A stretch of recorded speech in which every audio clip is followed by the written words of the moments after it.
इस कहानी को जब मैंने पहली बार सुना था तो मेरे पूरे शरीर के रोंगटे खड़े हो गए थे और इस कहानी को अब मैं आप लोगों के साथ शेयर करने जा रहा हूँ। तो जल्दी से आप सभी अपना ईयरफोन लगा लो। तो चलिए, डर की दुनिया में आप सभी का स्वागत है। बढ़ते हैं कहानी की तरफ। चुड़ैल से प्यार किया नहीं जाता, हो जाता है। दिल अगर लगा गद्दी से तो परी क्या चीज है, अर्थात बेकार है। मैं मतवाला राही ढूंढू जीवन साथी कि उस प्रेम की तलाश पर्यटन और दोस्तों के साथ ही अपना मस्ती में अलग ही आनंद था। माहौल और स्पीति वैली नाम का तो आपने सुना ही होगा। यह हिमाचल प्रदेश का जिला है। कभी अंतरिक्ष का नज़ारा देखना हो तो दिल्ली से मनाली होते हुए यहाँ आ सकते हैं। वैसे तो मैं अपने दोस्तों के साथ आया था, लेकिन अचानक कॉल आ जाने के कारण अकेले ही टाटा सफारी के लिए लौटना पड़ेगा। खूबसूरत वादियाँ और अकेलापन, चारों तरफ बर्फ से ढकी पहाड़ी, हीटिंग ब्लोवर ऑन होने के कारण गाड़ी से अंदर गर्म ही हो गई थी। यहाँ तक कि सबसे बड़ी समस्या कि कई मीलों तक एक चाय की दुकान नजर नहीं आती है। बर्फ का मरुस्थल कहना यहाँ अत्युचित होगा। रास्ते में एक बहुत ही खूबसूरत लड़की ने इशारा करके रुकने को कहा। पहले तो कार रोकने की इच्छा नहीं हुई, फिर लगा कि कहीं मुसीबत में ना हो और रोक दिया। वो बोली, please can you drop me Manali. मेरी मॉर्निंग से बस छूट गई, मुझे आज ही पहुंचना जरूरी है। मैंने मन ही मन सोचा किसी की सहायता करना तो गलत नहीं है। मैंने बाईं ओर का डोर खोलना अनलॉक किया और वह अंदर बैठ गई। वह ठंड से कांप रही थी। बाहर का तापमान लगभग -20 डिग्री से अधिक नहीं था। वह बोली, अगर तुम न होती तो मैं ठंड से मर जाती। उसने अपने पिट्ठू से बैग से थर्मस निकालकर चाय को मसालेदार मेरी ओर बढ़ा दी। मैंने भी सफारी साइड खड़ी की, थैंक्स बोला और चाय पीने लगा। वह कुछ नहीं बोली। उसका शांत रहना मुझे खल रहा था। ब्लड सर्कुलेशन काफ़ी तेज हो गया था, जिसे हाई बीपी कहा जा सकता है। मैंने गाड़ी के डैशबोर्ड पर लगे बजरंगबली का हाथ जोड़ा और गाड़ी स्टार्ट किया और पहाड़ी से नीचे वाले रास्ते पर चल पड़ा कि वो बोली, हनुमान चालीसा पढ़ लीजिए। मैंने कहा, मतलब? आपकी गाड़ी की ब्रेक फेल है, ढलान है, पहाड़ी की तरफ मोड़िए। मेरी तो हालत खराब, ब्रेक वास्तव में नहीं लग रहे थे। आखिर बर्फीली पहाड़ी से रगड़ खाती हुई गाड़ी रुक गई। ओ माय गॉड, तुम्हें कैसे पता चला? जिन्हें खेल नहीं आता वह खेल के नियम जान लेते हैं, फिर उस खेल में मज़ा नहीं लेते। मतलब फोकस अगर गाड़ी पर हो तो सब कुछ पता चल जाता है। यह उस बच्चे का सामान है जिसे ड्राइवर के रूप में एक केयर टेकर की आवश्यकता होती है।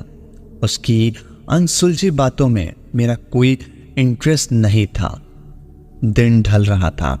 वह अगली बोली, आगे एक गेस्ट हाउस है, वहां से किसी को कुछ सहायता मिल सकती है। मैं मन ही मन सोच रहा था कि जिंदगी कभी कभी हमसे मजाक करती है। ये हंसी वादियां, ये खुला आसमां और एक अनजानी हमसफर, उस पर से घर जाने का टेंशन। उसने शायद मन की बातें आंखों से पढ़ ली और बोली, जो हमारे बस में नहीं उस पर क्या परेशान होना। जिंदगी जलेबी की तरह उलझ जाए तो चाशनी में डालकर मज़ेदार बना लो। उसकी अनुभव बातों बहुत ही ज्ञानवर्धक लग रही थी। आगे करीब 2 किलोमीटर डाक बंगला था और अंग्रेजों के समय का था। वहां जाने पर पता चला कि आगे बर्फ की पहाड़ी से सरकने के कारण रोड जाम हो गया है। फिलहाल आज कोई तरीका नहीं है। आगे एक डाक बंगला था, उसमें रुके। वहां एक चौकीदार था जिसने कार मैकेनिक का काम किया था, को चाबी दी और कार लाने को कहा। अब समस्या थी कि कमरे की वहां एक रूम खाली थे, रूम नंबर 13। शायद इस नंबर की वजह से लोग नहीं लेते थे। मैंने संकोच वश ले लिया, लेकिन उसके चेहरे पर कोई शिकन नहीं थी।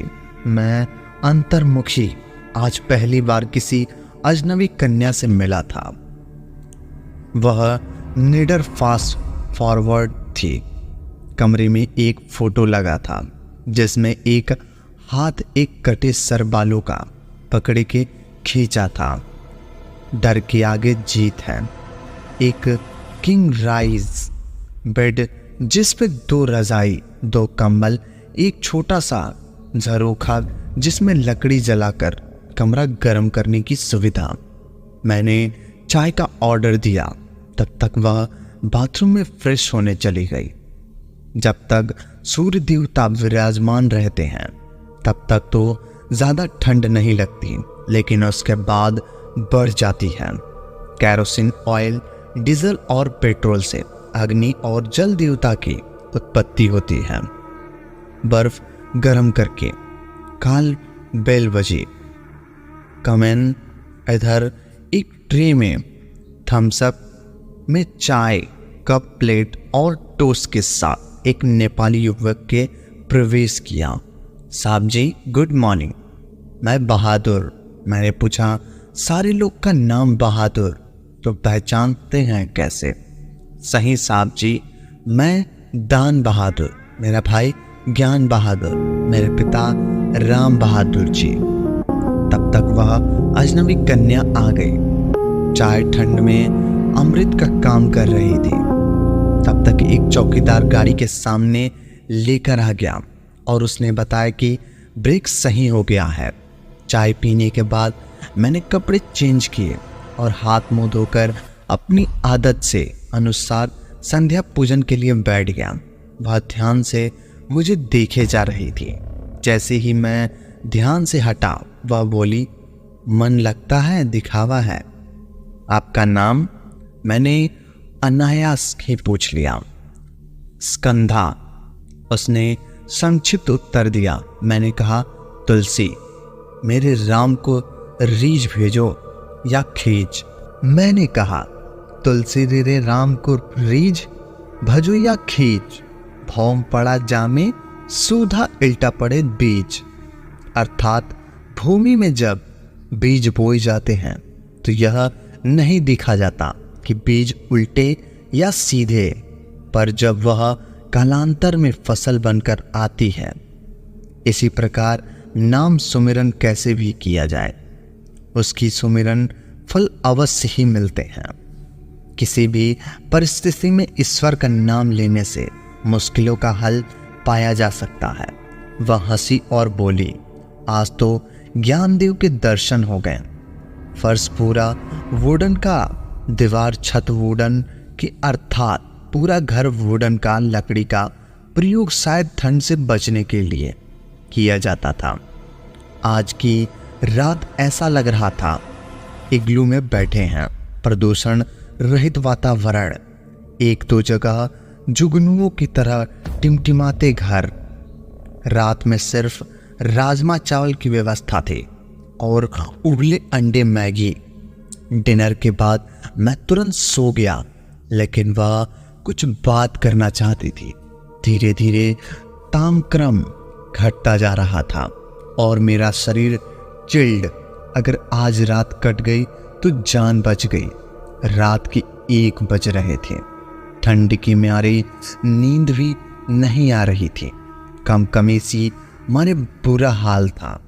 मेरी दांत किटकिटाने की वजह से वह मेरी जग गई। मेरा शरीर ठंड से जम रहा था। उसने लाइटर से लालटेन जलाई और अंगीठी में कुछ लड़कियां जला दी तथा एक बाहर से कोई घास लाई और उसमें पानी डालकर चाय बनाई। ये क्या है? जरा कुछ, इससे ठंड कम हो जाएगी। साथ में एक टैबलेट खाने को दी, इंस्टेंट रिलीफ। वास्तव में मैं अब जादू सा हो गया था। तो बॉडी का तापक्रम हो गया या दिमाग को सूचना देने वाला सेंसर भी काम करना बंद कर दिया था। एक नई ऊर्जा आ गई थी। वह बोली, बाहर चले, दिमाग सही है। उसने दीवार की ओर इशारा किया। डर के आगे जीत है। तो उसकी हिम्मत देखकर सोचने लगा, यह तो मुझसे कमजोर है, फिर भी हिम्मती है, चलो। वह मुस्कुरा दी। आकाश के तारों को और सजा था। लद्दाख का बॉर्डर था। बर्फ से सजी धरती पर गिरती तारों की रश्मियां का रात का नजारा और चंद्रमा काफी बड़ा दिख रहा होता है। मोटे मोटे तारे जैसे आसपास की कोई खेल खेल रहे हैं, कोई भाग रहा है। एक अलग ही अकल्पनीय दुनिया। यह सब एक सपने से कम नहीं था। तुम्हें पता है, मरने के बाद हम तारे बन जाएंगे, इस शरीर से मुक्त। फिर यहाँ की गतिविधियों को देखते हैं। मैं कुछ नहीं बोला। एक तारा टूटता दिखा, गायब हो गया और स्कंधा ने अपनी मुट्ठी खोली। उसमें से एक चमकीली सी चीज दिखाई और कहा, सिर्फ आपके लिए। आखिर वो चमकीली चीज क्या थी और स्कंधा कौन थी जो हमेशा ही इसके साथ रहने लगी थी? क्या वो इसे कोई नुकसान पहुंचाएगी या इसे कुछ छोड़ देगी? जानने के लिए मिलते हैं अगले भाग में। तब तक के लिए धन्यवाद। अगर कहानी पसंद आई हो तो वीडियो को लाइक और चैनल को सब्सक्राइब कर दो, ताकि हमारी आने वाली कहानियाँ सबसे पहले आप तक पहुँचे। धन्यवाद।